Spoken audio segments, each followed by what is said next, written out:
Inside the building, Nicolas Bello, one of the unit owners, waiting for us. He was packing his belongings. He has to be out of the unit he owns tomorrow. My property's not for sale. I never put my property on the market. I came to this apartment in my wedding dress with my husband, got married in downtown. I made my children in this unit and I wanted to come and retire here. It's heart-wrenching because if they can take that, they can take anything. Imagine coming home one day to your condo. You own a condo in South Florida.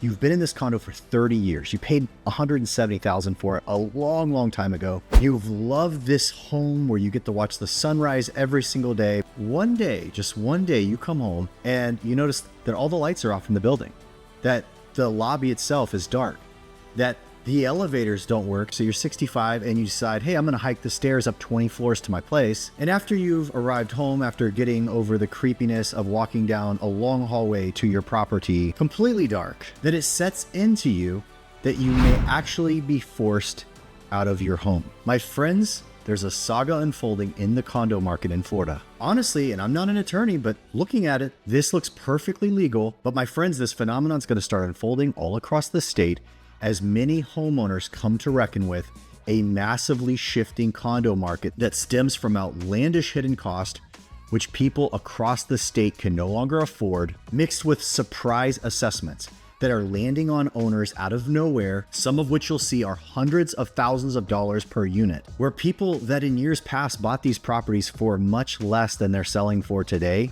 get pushed into a situation where they can no longer afford it. And now you're seeing an opportunistic investor that's now coming in and doing the unthinkable, buying off enough owners where they can control the association and then in turn dissolve it and shut the building down on top of those holdouts that resist selling to the investor in the first place. My friends, sometimes I have to tell stories just to be sensational, but this particular story absolutely terrifies me. And if you own an older condo in Florida now, or you're thinking about buying one, or you're just interested in knowing what's going on in this particular crisis segment, I'm gonna walk you through how we got here and a massive new segment of victims that need to watch out for what is happening in this particular marketplace. And my friends, if you appreciate the research, jump down, smash the like button. It helped the video and it means a lot to me for you doing it. And if you like all things real estate, consider subscribing to the channel so you don't miss out on my next video. Record high mortgage levels are starting to take their toll. The mortgage rate is at 14.75%. Ask not what the Great Reset can do for you. Ask what you can do for the Great Reset. So how did we get here? Number one, we have a crisis unfolding.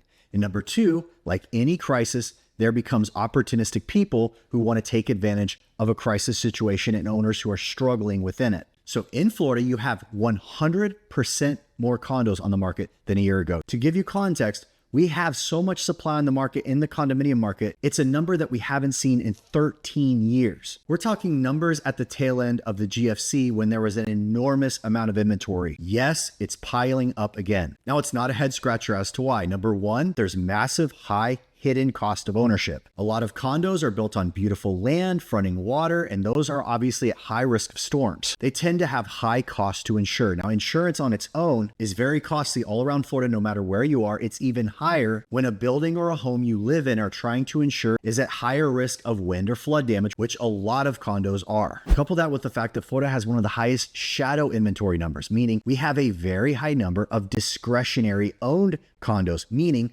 this isn't people's primary home. This is a second home. This is high mounting cost on top of a place that they own somewhere in Connecticut or Washington or Michigan, Ohio, wherever. This is not their main spot. Additional to insurance, when you have a second home and prices make a massive run up like they have in the past few years, particularly in the Southeast, your property taxes shot through the roof. There are stories all over of people's property taxes doubling and tripling. As an example, a condo owner from 5 years ago might have only had to pay $2,000 to $3,000 a year in taxes. Those taxes now are probably $7,000 to $12,000 per year. The cherry on top of all of this, and what's really precipitating one of the biggest crises in Florida real estate, is the high cost that older condo owners face in the face of new laws that were recently passed to prevent another condo tower falling and killing people, like recently happened a few years back in Miami. This article goes on to talk about the increased insurance premiums, even before these buildings having to cover the high cost of new maintenance related to new bills to make sure their condos don't collapse.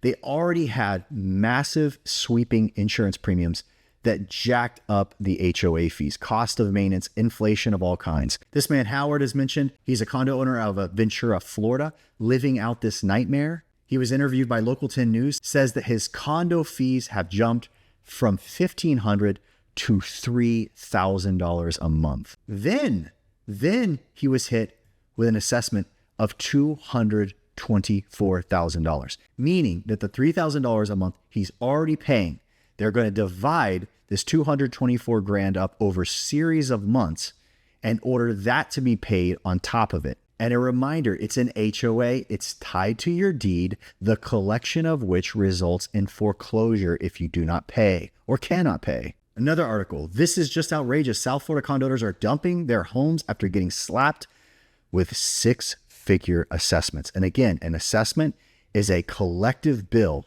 The HOA then says, hey, you got to pay this lump sum. You've got to catch it up on top of your existing maintenance fees that you've already been paying. The story continues. Maria and her husband shelled out $490,000 for a 7th floor apartment with a terrace and a balcony, boasting incredible views of South Florida's Biscayne Bay in 2022. The couple then coughed up an additional $100,000 to renovate their unit in the Cricket Club condominium tower, installing beautiful Italian porcelain tile and marble and so on and so forth. 2 years later, the couple got hit with a special assessment of over $600,000. It goes on to talk about the Surfside condo tragedy that killed 98 people, which created new bills, which forced the Cricket Club to recently propose a $30 million special assessment. So the Cricket Club has to cover all the cost of the roofing, the waterproofing, the wind preparation, all the things this building needs. Maybe some architectural work, like the architect comes in and says, hey, this building will collapse like Sunrise did if you do not put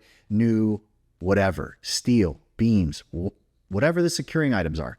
But that is a $30 million bill for the old Cricket Club, which then comes out to $134,000 on top of what these folks just paid when they bought in 2021. And this story is phenomenal on its own. No matter if you're talking about a person who bought their place 30 years ago for next to nothing, or they bought it in 2021 like these people that paid almost $500K, put another 100 in, then surprise, their HOA bill probably went up before the $130,000 assessment. It's just insanity that is crushing these people to the degree they're having to put these into the market. It makes them highly motivated to sell it. So long story short, even people with paid off condos are having a cascade of expenses that are crushing them.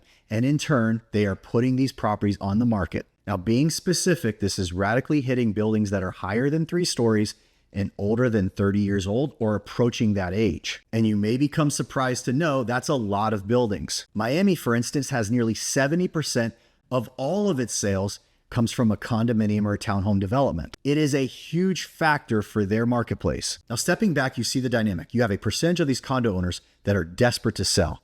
Tons of them are hitting the market. Inventory is stacking up. It's taking them longer and longer to sell while expenses are crushing them. You also have to understand that in reality, if a homeowner cannot pay their HOA bill, this new assessment that could be $100,000, the HOA may then require them to pay that $100,000 at $1,000 per month or $2,000 per month, which might be a doubling or tripling of what they were paying before. You have to understand that the HOA can then foreclose on that person for not paying their HOA bills. We already know the state's not going to wait for you to pay their bill for property tax, but it needs to be understood that if people go behind on all these high costs for these buildings, they become extremely motivated to sell. Simply put, what these investors are doing are swooping in, hoping to buy enough properties in a building in order to dissolve it and demolish the building. Sounds crazy? It's happening. I'm going to show you case evidence right now. Take a look at a specific case covered by the Wall Street Journal. A lady named Angelica Avila never wanted to sell her condo overlooking Biscayne Bay. Now, this is in the Miami area.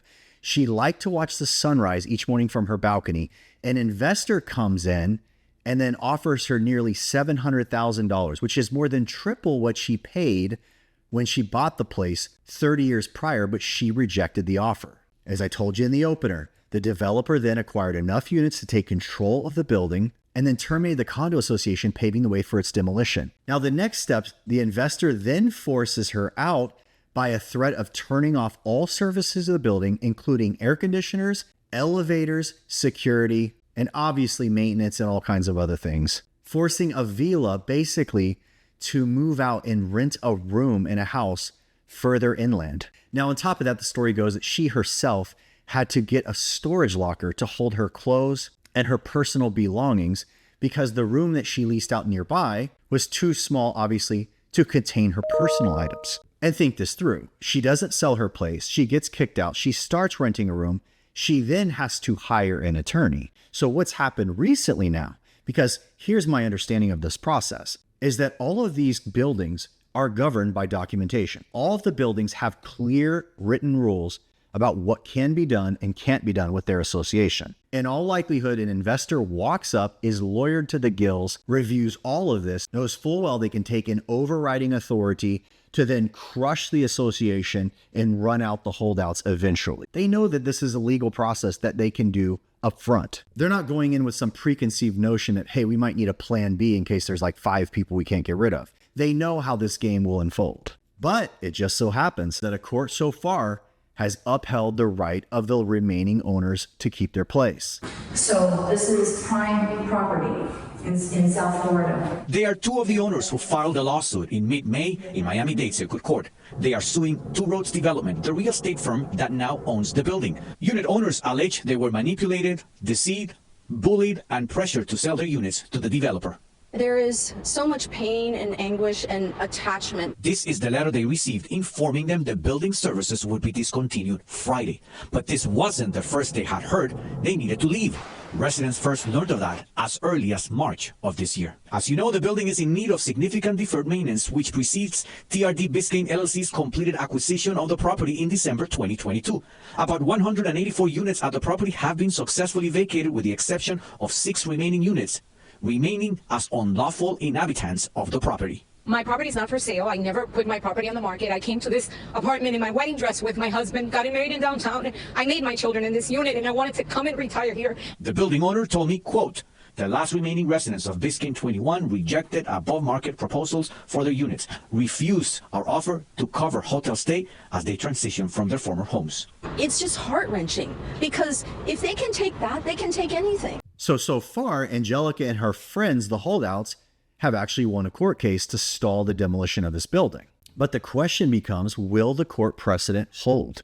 Will it be very, very hard in the future for investors who welcome the notion of taking some dilapidated building on some premier spot of land that overlooks an amazing water view with the goal of getting everybody out, destroying it, and starting over? This particular story is at a pivotal moment, and we'll just have to see how it shakes out. But let's say this is your situation. You live in one of these buildings that's super prone to a buyout, where a lot of the owners are getting restless, and you yourself have no goal or intention of moving. What should you do next? Number 1, know the law. Familiarize yourself with your own condo association's laws, and also seek legal counsel on this particular situation as it relates to your building. Number 2, stay informed. Join a coalition of other people in your building that might face the same fate and have no intentions of moving regardless of those higher assessments, higher taxes, and higher insurance. And yes, all of that includes to attending your condo association meetings. If you're not already, make sure you're there and available to help craft possibly some preventive measures